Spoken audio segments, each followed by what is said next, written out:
Hola, ¿qué tal? Este es su programa Monseñor Romero y la misión del Evangelio. Jueves 27 de julio, se nos está yendo el séptimo mes y hemos de dar gracias a Dios porque estamos aprendiendo bastante de Monseñor Romero. Y también de las lecturas hemos venido llevando el orden de todo ese libro del Éxodo. Estamos acompañando a esas tribus hasta que se constituyan en pueblo y en pueblo de Dios. En la primera parte, en la homilía de Monseñor Romero, homilía del 9 de marzo de 1980, hay una cantidad de datos que estamos en los hechos de la semana, en la vida eclesial, y Monseñor Romero, en medio de tanto dato, menciona que la radio pronto estará de nuevo al aire. La bomba hizo muchos daños a esa emisora, la emisora del arzobispado, pero pronto estará al aire. En el segmento para la frase de hoy, escogí una nota publicada en el periódico de la universidad, así lo dice él, pero que Monseñor las hace suyas y el pueblo con los aplausos le dice: Monseñor, ¿estamos de acuerdo? Esta frase dice lo siguiente: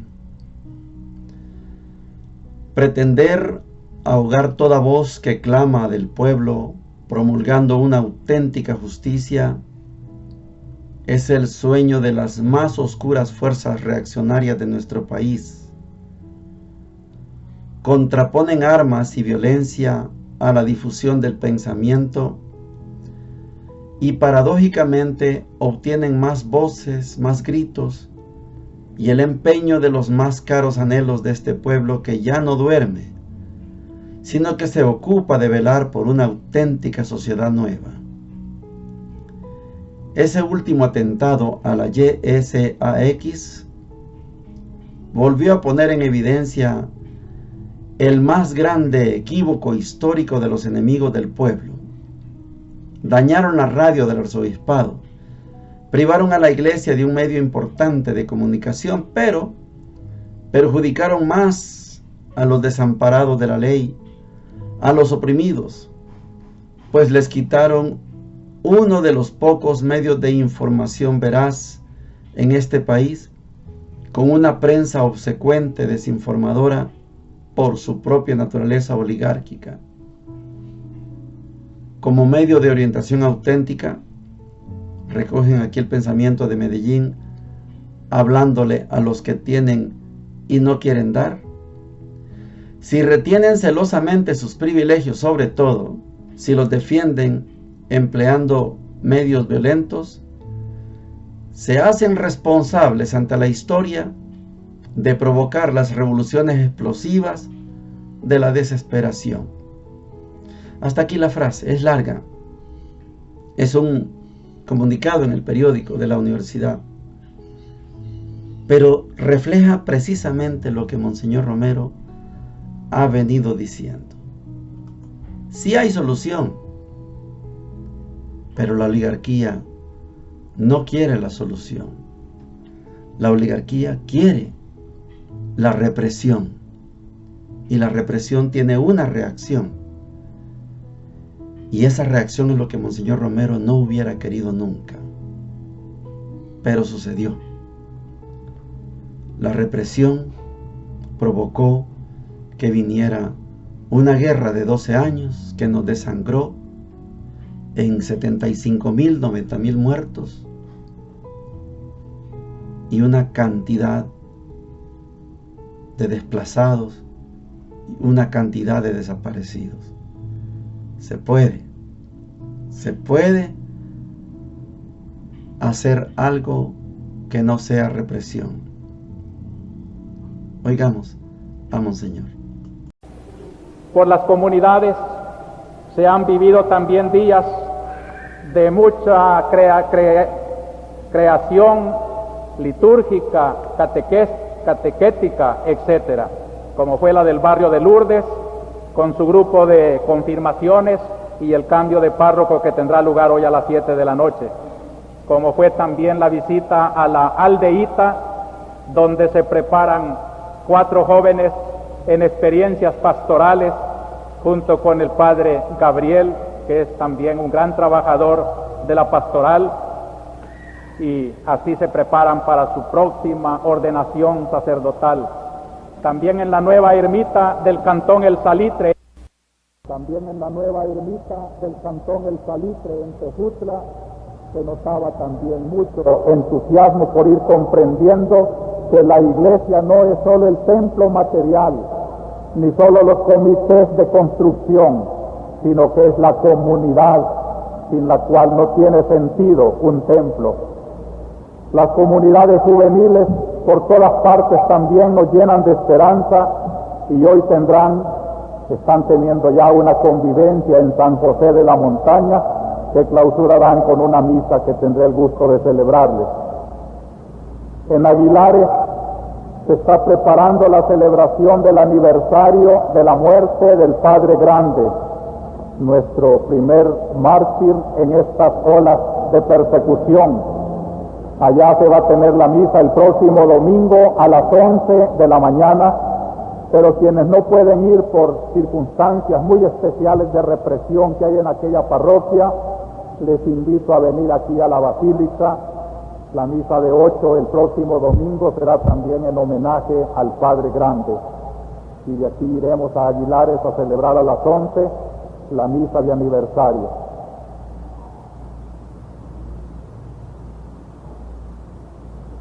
Es preciosa también la labor silenciosa de los misioneros de la caridad allá por Cuscatancingo.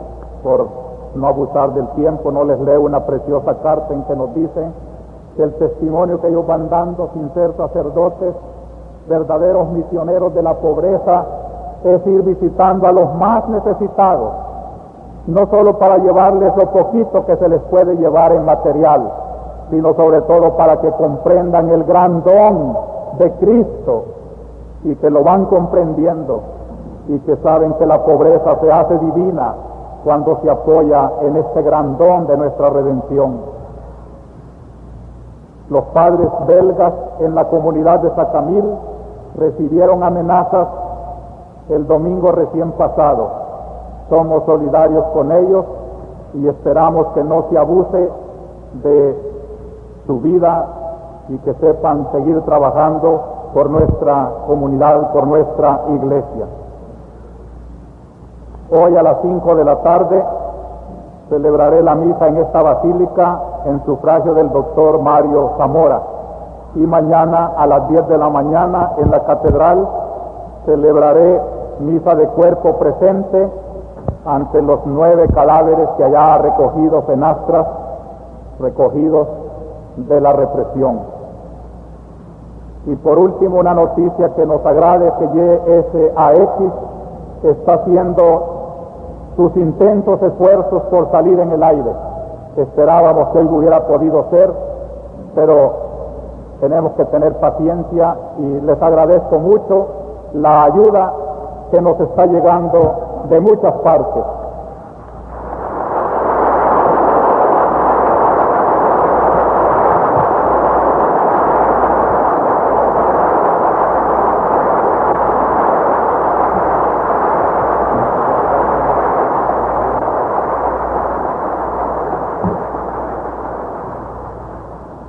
Agradezco, junto con otros testimonios que han publicado algunos medios de comunicación, y de propósito también agradezco ahora la noticia que se ha dado del Premio de la Paz que nos han traído de Suecia, algunos medios de comunicación. Les agradezco, quiero recoger aquí un testimonio de solidaridad del periódico de la universidad, cuando dice: pretender ahogar toda voz que clama del pueblo, promulgando una auténtica justicia, es el sueño de las más oscuras fuerzas reaccionarias de nuestro país. Contraponen armas y violencia a la difusión del pensamiento y paradójicamente obtienen más voces, más gritos y el empeño de los más caros anhelos de este pueblo que ya no duerme, sino que se ocupa de velar por una auténtica sociedad nueva. Ese último atentado a la YSAX volvió a poner en evidencia el más grande equívoco histórico de los enemigos del pueblo.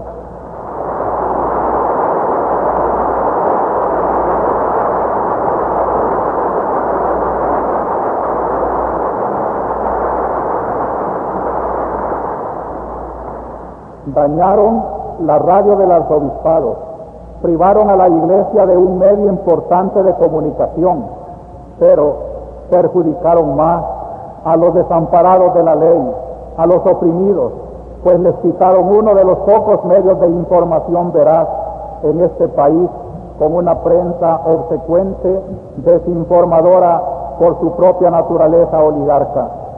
Como medio de orientación auténtica,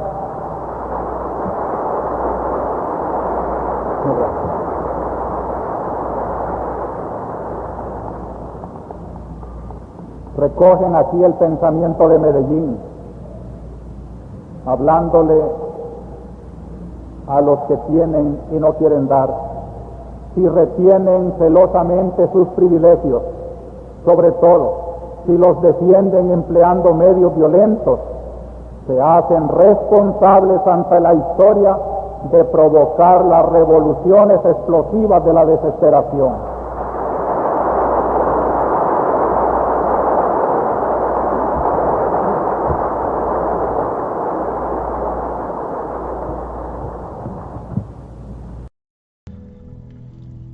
Llegamos a la sección de la palabra de Dios. Le decía que venimos acompañando a esas tribus de Israel que poco a poco se van convirtiendo en pueblo y después pueblo de Dios. Pero es un proceso que también se puede comparar a cualquiera de nuestras comunidades. Las comunidades, cuando no tienen liderazgos, podemos decirlo con propiedad, son masas. Cualquiera se las lleva para un lado, se las lleva para el otro. Pero cuando hay liderazgos, entonces ahí sí. Estoy recordando una expresión de uno de los mártires a quien yo aprecio tanto, quiero tanto, amo tanto, el padre Héctor Gallego, allá en Santa Fe, Veraguas. A Héctor Gallego no le gustaba la palabra líder, lideresa, no le gustaba. Y él cambió esa palabra por responsable. Cuando alguien llega a una comunidad, pregunta, ¿quién es el líder? O empieza a observar y se da cuenta quién es el líder.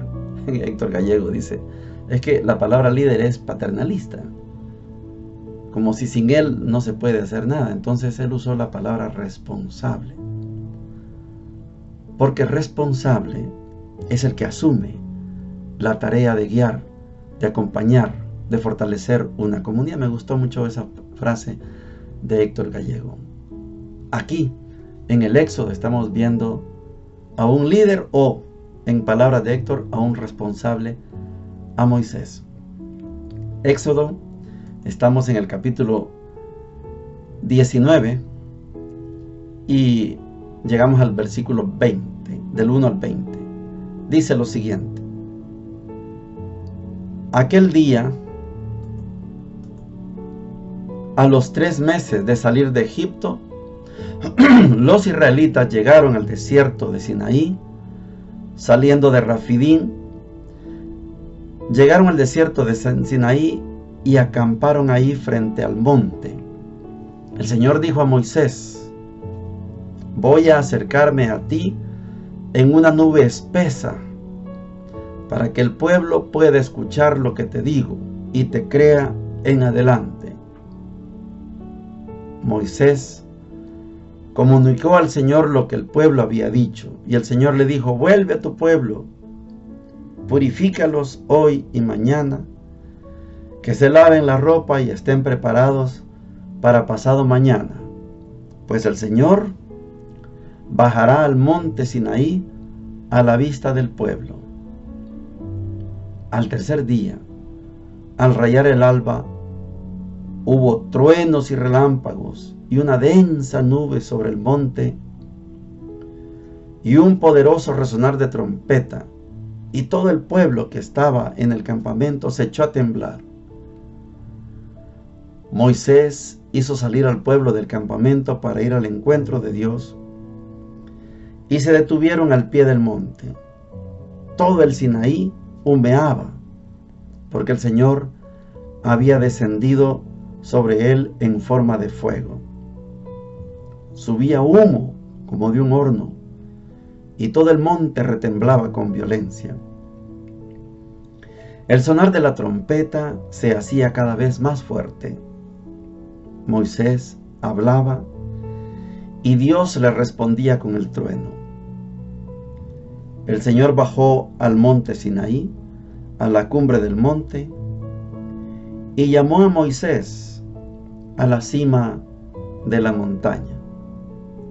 Palabra de Dios. Te alabamos, Señor.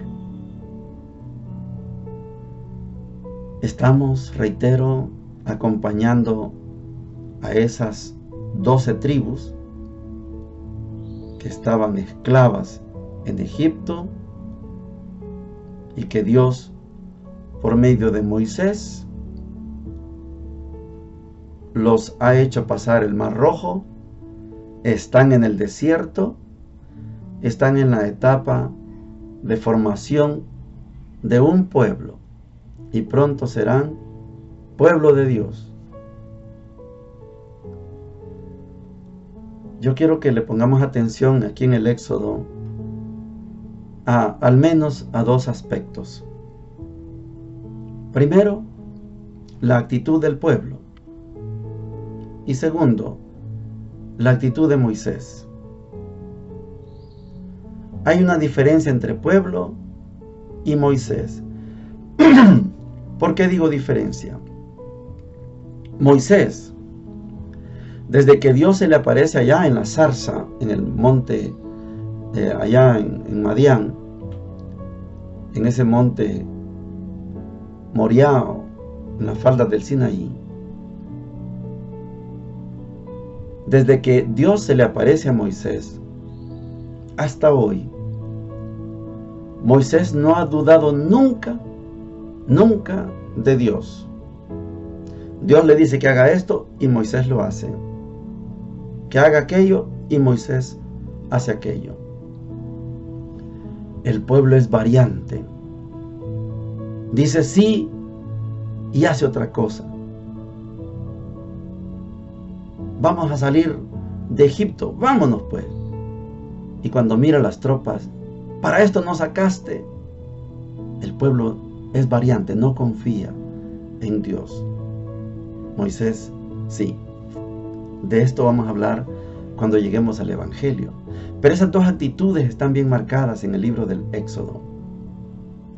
Por eso es fundamental la actitud, en este caso, de la palabra líder o la palabra responsable según el padre Gallego. Es fundamental la actitud del que lleva las riendas de un pueblo. Es fundamental. El pueblo generalmente es cambiante, variable. Tienen razón. La experiencia los ha hecho así. Ante una manifestación de Dios, voy a bajar al monte, dile al pueblo que se purifiquen, van a tener un encuentro conmigo. Moisés habla y Dios responde por trueno. Y el pueblo tiene miedo. Están viendo que su jefe, su libertador Moisés, está hablando con Dios. Y el pueblo tiene miedo, temor a Dios. Ayer de nuevo en una entrevista en las redes sociales, volví a escuchar aquella expresión que Dios es amor y es fuego consumidor. Aquí está, en el Éxodo. Esta es la imagen que ha quedado grabada en muchos predicadores. Fuego consumidor. Entonces, cuando después de 1250 años viene Jesús, jamás va a venir Jesús a decirnos que Dios es fuego consumidor. No. Nos manifiesta un Dios amor. Eso no es fuego consumidor. Pero aquí hay una diferencia. Aquí tenemos una opción. ¿Podemos ir detrás de Dios? ¿O podemos darle la espalda a Dios? Bueno, si damos la espalda a Dios, nos espera el fuego. Pero el fuego no es Dios.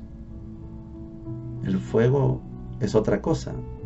Es la Gehenna, es el Hades, lo que quieran llamarle, infierno. Pero ahí no está Dios.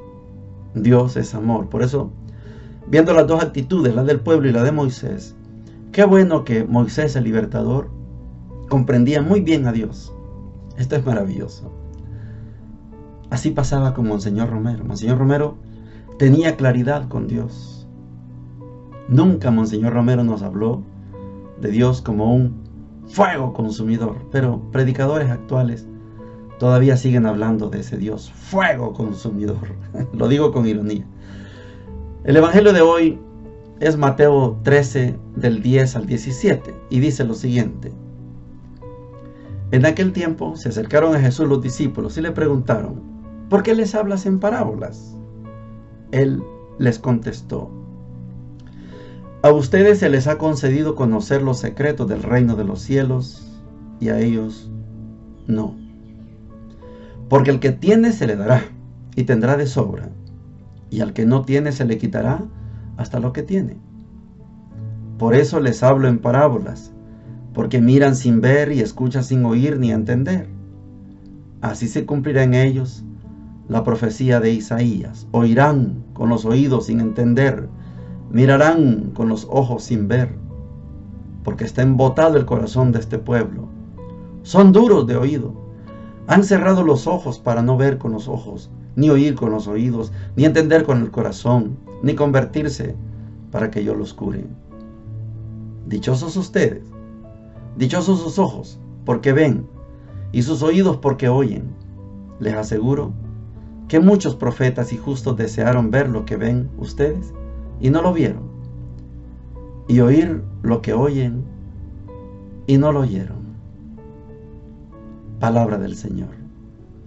Gloria y honor a ti, Señor Jesús. No quiero ser grosero con el pueblo en general, pero la intención de Mateo, ya lo hemos dicho, la intención de Mateo es presentarnos a un Jesús como el nuevo Moisés. Allá está en el Éxodo el viejo Moisés, el antiguo Moisés. Aquí en Mateo, en el Evangelio de Mateo, no pasa esto en los otros evangelios, solo en Mateo. Jesús es presentado como el nuevo Moisés. Y vuelvo con la otra comparación que hicimos sobre el Éxodo. El responsable del proceso de liberación, Jesús, tiene claridad de lo que Dios va a hacer y está haciendo. El pueblo no. El pueblo no tiene claro. Es ambivalente, variante, cambiante. El líder del proceso de liberación, no. Él es firme. Mateo nos presenta a Jesús como el nuevo Moisés. Allá Moisés está formando de esas 12 tribus, está formando un pueblo. El pueblo hebreo será pronto pueblo de Israel. Y pueblo de Israel que muy pronto, cuando haga la alianza Dios con ellos, será pueblo de Dios. Aquí Jesús, el nuevo Moisés, está formando un nuevo pueblo, un nuevo Israel. Note usted que en Mateo los apóstoles son unos privilegiados. En Marcos, como hemos estudiado en Marcos, los apóstoles quedan como unos inútiles. Marcos, Evangelio de Marcos, no entienden nada. No reconocen que Jesús es el Hijo de Dios. No, en Marcos solo el centurión, cuando ya Jesús está crucificado y dice, verdaderamente, este era el Hijo de Dios. En Marcos los discípulos quedan muy mal. En Mateo no. En Mateo los apóstoles son unos privilegiados. Ellos le preguntan, ¿por qué les hablas en parábolas? ¿Por qué no les hablas claro? A ustedes se les ha concedido conocer los secretos del reino de los cielos. A ellos no. En Mateo los apóstoles son privilegiados. A ustedes se les da el privilegio de que conozcan los secretos del reino. A ellos no. Al que tiene se le dará y tendrá de sobra. Al que no tiene se le quitará hasta lo que tiene. Los estudiosos explican esto de la siguiente manera. Este pueblo, que es inconstante y variable, escuchan, pero no les interesa. Miran, pero no quieren entender. Unos pocos oyen y ven, comprenden, entienden, se convierten. Esta es la historia de siempre. Recuerden cuando les contaba aquella anécdota de un diálogo que tuve yo con el arzobispo en ese entonces, Monseñor Sáenz Lacalle. Mauricio, no te hagas ilusiones, me dijo. De todo el pueblo, el 10% es católico. Va a misa el 10%. Del 100% que está en misa, de todos los que están en la misa, el 10% te pone atención, me dijo. De todo eso que te ponen atención, el 10% se interesa. De esos que se interesan, el 10% se compromete. De esos que se comprometen, el 10% cumple. Así me decía Monseñor. El pueblo es así. Pero en Mateo los apóstoles son unos privilegiados. Los profetas desearon ver lo que ustedes ven. Los profetas desearon oír lo que ustedes oyen. Y no lo oyeron y no lo vieron. Ustedes son privilegiados.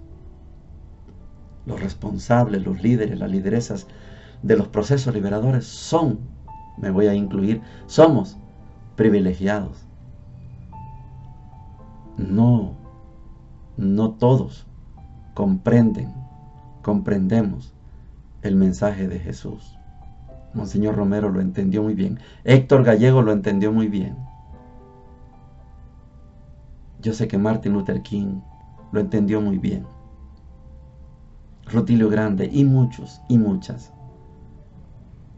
Ellos y ellas son privilegiados. Ojalá usted y yo fuéramos también privilegiados. Bendiciones para todos y para todas.